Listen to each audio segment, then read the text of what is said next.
What's good, nerds? So I made a video last week about some of my favorite apps for the summer, and I realized that this summer I really haven't been on my phone too much, and I think the main reason for that is I found these alternatives to YouTube, and all of these really help me. Like, not that YouTube's bad, and obviously it's a little bit hypocritical because I'm posting this on YouTube. I think YouTube is actually one of the better social medias, but the thing is, when I use it on my phone, I really get sucked into it, and I spend a lot of time on the app. And so some of these apps are just alternatives. So a lot of time when I found myself like looking for YouTube, I tried deleting it, but that kind of only made me look for something else, which led me to other social media. So instead, I tried these alternatives, which actually really helped me like change the habit. So every time that I went to click on YouTube, instead I replaced where my YouTube button was with a folder with all these apps in them. So it gives me a lot of options, and it really helped me like still feel entertained and sort of fill the void that like YouTube left, like in terms of when I wanted to like listen to content or like scroll through a feed. This really helped change that. So point out, none of my videos are ever sponsored for these. These are all my own opinions and all my own favorite apps. Stay tuned for the last app because that's really starting to help me learn something brand new that I never really thought I would learn before. So I'm gonna jump straight into this app list. So the first app on this list is Pocket Cast. Now, there's a lot of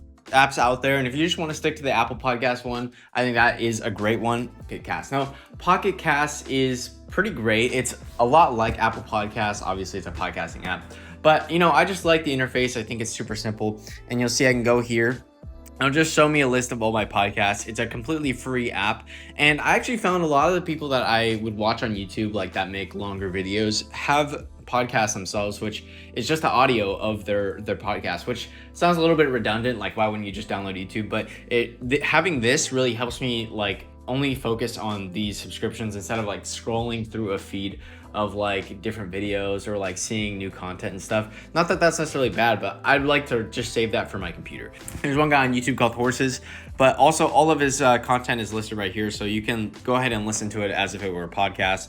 Another big one is Caleb Hammer. He also just has everything as a podcast as well on here. Or MKBHD, the Waveform podcast is right here. So I really feel like I'm not missing out, and the void of like where YouTube, I would always feel like if I deleted YouTube, I would feel like I'm kind of out of the loop, but this really helps change that because I'm still in the loop. I'm still like getting that content, but there's really a difference between physically watching the content and just listening to it in your ear.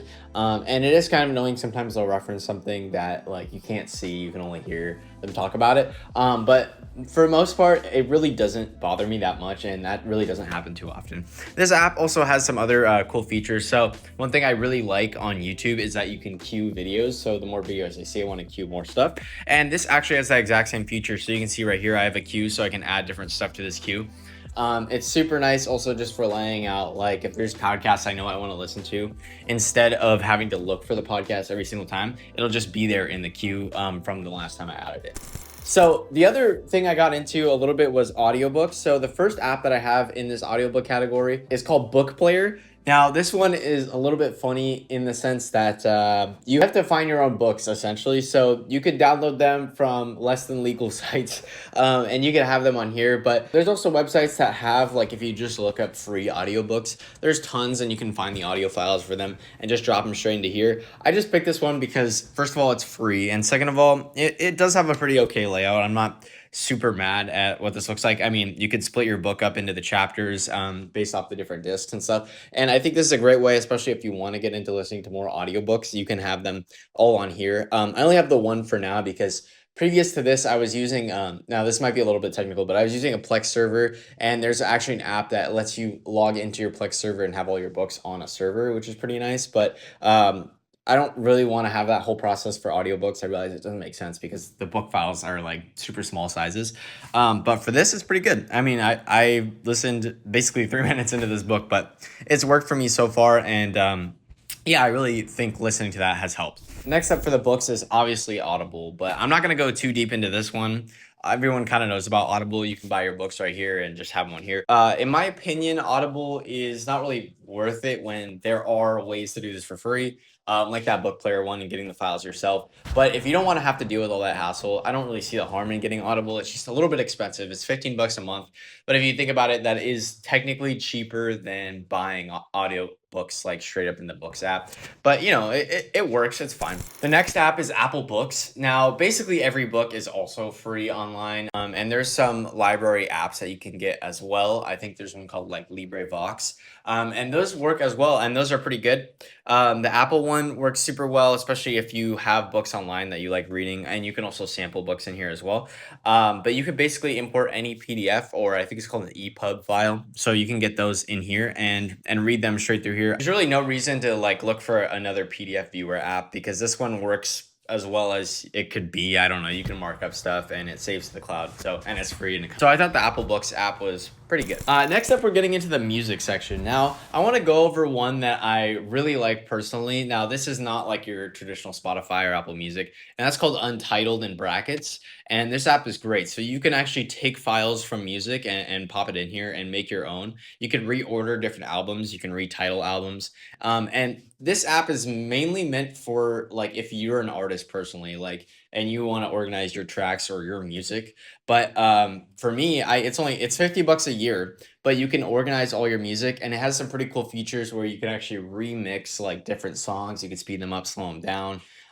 You can turn up the pitch, turn down the pitch. Like, it's cool. You could remix all your music, and you can have custom album covers and things like that. And I know it sounds kind of weird, but like in this day and age, like I think it's good to own your music, like have the audio file for the music. And this app lets you do that. I can download any of the audio files straight from here, and I can share projects as well. So it's just a cool app overall, and it really has helped me. Like, I like listening to my music in FLAC audio if I can and where I can. So this app actually does support FLAC audio, which is cool. And the only downside is it doesn't let you organize things by artists because, well, obviously you're supposed to be the artist for all the songs. But yeah, I really like having this app, and I think the $50 a year is completely justified for what you get, especially if you like listening to things in like FLAC audio or you want more control over your music. Next up is Spotify and Apple Music. I'm kind of grouping these together. I sort of use both because I'm a student, so I get the student subscription for both of them.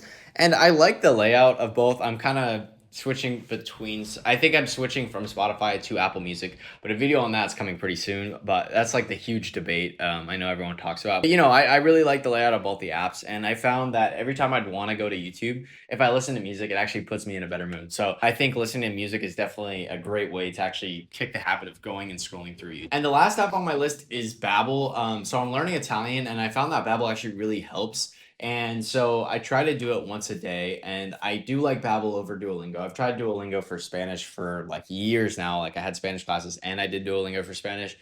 Duolingo's fine, but it's like a game, and I feel like I don't really learn anything. Babbel actually has like, I think each lesson is like 6 to 10 minutes. So you actually are getting a lot more like time in Babbel. It feels a lot less like a game and more like you're learning like flashcards or like a little bit of a class, but it really has helped me learn a lot of the language. It also delves into a little bit of grammar and stuff like that. So yeah, I mean, it's really helped me. Like, instead of scrolling through a YouTube homepage, I can go through Babbel. I can see what's up with Babbel. And then lastly, if you still want to have YouTube, but you hate YouTube Shorts, which was me personally, I'll leave a link down below. I'm not sure that I'm actually allowed to share this on YouTube, but if I go to my YouTube app, you'll see that my YouTube app, I do pay for YouTube Premium, but I also, you can see my bottom bar is like completely different. I have no Shorts tab. So I actually got rid of YouTube Shorts. So how I did this was if you look up Circube on Google, and then if you download the alt store, which I'll leave a link down in the description on how to download the alt store, you can get rid of YouTube Shorts entirely. And you'll see I go over to the settings menu, and I have all these extra settings for how to turn things on and off and stuff like that. No jailbreaking involved or anything. So I don't think YouTube is a big fan of this, obviously, but I pay for YouTube Premium, and they really don't give you an option to turn Shorts off, which I like find myself falling into the hole of watching Shorts all the time if they were on here. So that's why I just want to take them off. So yeah, if you want to take YouTube Shorts off and want to keep YouTube, I think that's also a great decision as well, because mainly that is what sucks you in mostly, more than the long form videos and stuff like that. But yeah, that's pretty much it for me. If you enjoyed these videos, be sure to drop a subscribe. I'm doing a lot more technical videos on the ChatGPT religion. So yeah, I'll see you.